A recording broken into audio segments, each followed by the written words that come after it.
দুবাইয়ের ভিসা কি বন্ধ আছে নাকি খোলা আছে? আজকে কথা বলবো এই বিষয়ের উপর।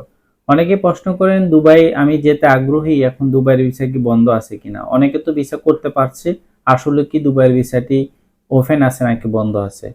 সত্যিকার অর্থে দুবাইয়ের ভিসা আপাতত বন্ধ আছে, তবে দুবাইয়ের কিছু কিছু কোম্পানির ভিসা হয়, সেটা হচ্ছে সেমি গভর্নমেন্ট যেগুলো, সেগুলো হচ্ছে ভিসা হয়। সেমি গভর্নমেন্ট হচ্ছে অর্থাৎ আধা সরকারি, যেটা বোঝায়। হ্যাঁ, যেমন হচ্ছে ট্রান্সগার্ড, ইমদাদ সহ বেশ কয়েকটি কোম্পানির হচ্ছে ভিসা হয়ে থাকে।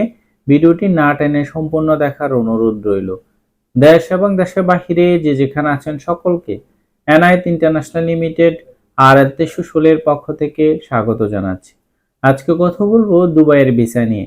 দুবাইয়ের ভিসা আপাতত বন্ধ আছে, তবে সেমি গভর্নমেন্টের ভিসাগুলো হচ্ছে খোলা আছে, অর্থাৎ আধা সরকারি যে ভিসাগুলো সেটা খোলা আছে। ঠিক তেমনি আজকে আমরা একটি ট্রান্সগার্ড কোম্পানির সার্কুলার নিয়ে কথা বলবো। এই মুহূর্তে ট্রান্সগার্ড কোম্পানিতে বেশ কিছু লোক নিয়োগ প্রদান করা হবে, সেটা হচ্ছে আগামী 14ই মে পর্যন্ত পাসপোর্ট এবং হচ্ছে সিভি জমা নেওয়া হবে। যে যে ক্যাটাগরিতে লোক নিয়োগ প্রদান করা হবে সেটা হচ্ছে mason, shuttering, carpenter, still fixer, construction labour. এই চারটা ক্যাটাগরিতে হচ্ছে আগামী 14ই মে পর্যন্ত পাসপোর্ট এবং হচ্ছে আপনার সিভি জমা নেওয়া হবে, এবং আপনি যদি বিদেশ ফেরত হয়ে থাকেন তাহলে হচ্ছে আপনার এক্সপিরিয়েন্স সনদটুকু দিয়ে যাবেন। দুবাইয়ের ট্রান্সগার্ড কোম্পানিটি অনেক সুনামধন্য একটি কোম্পানি, এবং হচ্ছে এটা আধা সরকারি, সরকারের সাথে অ্যালাইন করে হচ্ছে এই কোম্পানিটি কাজ করে। এইটা মোটামুটি খুবই ভালো একটি কোম্পানি। আপনি ট্রান্সগার্ড সম্পর্কে হচ্ছে দুবাইয়ে যারা কর্মরত আছেন তাদের কাছ থেকেও হচ্ছে আপনি জেনে নিতে পারবেন ট্রান্সগার্ড কেমন একটি কোম্পানি। এবং হচ্ছে এই কোম্পানিটি মূলত হচ্ছে দুবাই এয়ারপোর্টের আশপাশেই হচ্ছে কাজ করে, এবং এয়ারপোর্ট রিলেটেড হচ্ছে তাদের কাজগুলো হয়ে থাকে সাধারণত। তো হচ্ছে এই মুহূর্তে চারটি ক্যাটাগরিতে লোক নিয়োগ প্রদান করা হবে। মেশন, যেটার বেসিক বেতন হচ্ছে 1050 দুবাইয়ের দেরহাম, ওভারটাইমের সুব্যবস্থা আছে, বাসস্থান আছে। স্টিল ফিক্সার, সেটাও 1050 দেরহাম। তারপর হচ্ছে শাটারিং কার্পেন্টার, এটাও হচ্ছে 1050 দেরহাম। তারপর হচ্ছে কনস্ট্রাকশন ওয়ার্কার, এটা হচ্ছে বেসিক বেতন হচ্ছে 800, ওভারটাইম ব্যবস্থা আছে। প্রত্যেকটারই ডিউটি হচ্ছে 8 ঘন্টা। বয়স হতে হবে 25 থেকে 41 বছর। কমপক্ষে 1 থেকে 2 বছরের অভিজ্ঞতা লাগবে কাজের।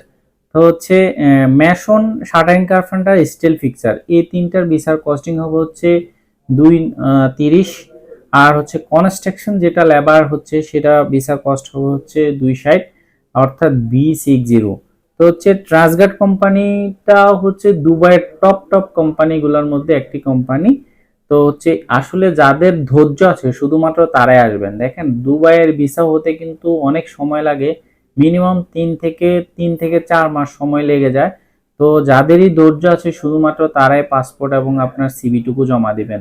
যাদের ধৈর্য নেই, আপনি একদম শর্ট টাইমে যেতে চাচ্ছেন কিন্তু আপনি এই কোম্পানিতে দিবেন না, 3 থেকে 4 মাস আমরা সময় নেব, এমনও হতে পারে 1 মাসের মধ্যেও হচ্ছে আপনার এমপ্লয়মেন্টের ভিসাটি আপনার চলে আসতে পারে। এমন আছে 2 মাসও আসতে পারে, এমন আছে 3 মাসের শেষ এলিমেন্ট আওয়ার্সও আসতে পারে, তবে ভিসা হবে, এটা হচ্ছে কথা। তবে আবারও বলছি, ট্রান্সগার্ড কোম্পানিটি দুবাইয়ের টপ কোম্পানিগুলোর মধ্যে একটি কোম্পানি। এই কোম্পানিতে আপনি যখন যদি কর্মরত থাকেন, আপনার বেতন, আপনার কাগজপত্র, ভিসা, আপনার ছুটি, এগুলো হচ্ছে আসলে সমস্যা সাধারণত হয় না। তো এগুলো একদম ফ্রিডমলি হচ্ছে আপনি সকল দুবাইয়ের হচ্ছে শ্রম আইন অনুযায়ী সকল সেবা আপনি পেয়ে থাকবেন। তো হচ্ছে আসলে মূলত ভিডিওটা করার উদ্দেশ্য ছিল হচ্ছে দুবাইয়ের ভিসা ওপেন আছে কিনা, ওপেন থাকলেও হচ্ছে আমাদের কাছে কোনো ভিসা আছে কিনা। এই মুহূর্তে আমাদের কাছে ট্রান্সগার্ড গ্রুপের ভিসা আছে। তো কারো যদি লাগে বা হচ্ছে আগামী 2 দিনে আসার 14 মে তে আপনি জমা করতে পারবেন। 14 মের পরে আর পাসপোর্ট এবং আপনার সিভি জমা নেওয়া হবে না, শুধুমাত্র 14 মেতে জমা নেওয়া হবে। ধন্যবাদ, আজকে ছিল এই পর্যন্তই। আমাদের অফিসের ঠিকানা হচ্ছে ঢাকা নয়াপল্টন, চায়না টাওয়ার, পশ্চিম টাওয়ার, লিফটের 8-এ এনায়েত ইন্টারন্যাশনাল লিমিটেড, RL 316। দক্ষ হয়ে বিদেশ যান, অর্থ সম্মান দুইটাই কামান। বৈধভাবে বিদেশে যান, রিক্রুটিং এজেন্সির মাধ্যমে বিদেশে যান। আল্লাহ হাফেজ।